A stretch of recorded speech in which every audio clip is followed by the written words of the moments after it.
বহুদিন বাদে সাপোর্টাররা আনন্দ করছে।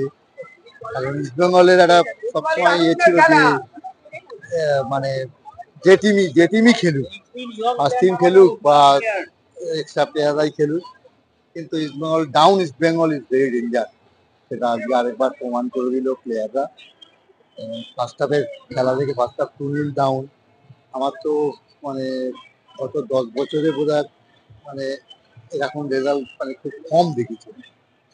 তাই সাপোর্টারদেরও ভালো লাগছে, এরকম খেলুক। প্লেয়ার কে কে আছে না আছে সেটা দেখার দরকার নেই। লাল জার্সি পরে 11 জন খেলবে, ব্যাস। এটাই কি এই মৌসুমে ইস্ট বেঙ্গলের সেরা ম্যাচ? মানুষের এই প্লেয়ারদের যদি ইচ্ছা শক্তি থাকে না, অনেক দূর যেতে পারে। ইফ ইউ ওয়ার্ক হার্ড, এই তুমি কঠোর পরিশ্রম করো, ঈশ্বর তোমাকে সাফল্য এনে দেবেই। এটাই কি কিন্তু বাট এটা ধারাবাহিকতা রাখতে হবে। কিন্তু স্টিল নাও আমাদের চান্স আছে, কিন্তু এখনো পর্যন্ত 6-এ যাওয়া।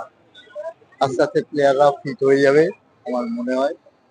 তাই আমরা চাই যে টিমটা যেন 6-এ ঢুকে। আপনার চোখে আজকে ম্যাচের সেরা কে? আজকে আমার ভালো লাগলো, হিজাজিকে খুব ভালো লেগেছে আজকে। বহুদিন বাদে মানে একটাও ভুল করে ও খেলে, খুব একটা ওয়ে নেই, কিন্তু এক আধটা ম্যাচে করে। আজকে একদম পরিষ্কার খেলেছে এবং আমার আমার মতে ওই ম্যান অফ দ্য ম্যাচ। গোলটাও করেছে ও, ফার্স্ট গোলটাও করেছে এবং ওকেই আমার আবার বিষ্ণু নামার পরেও তো তোমার ম্যাচটা টার্ন করেছে বিষ্ণু নামার পরে।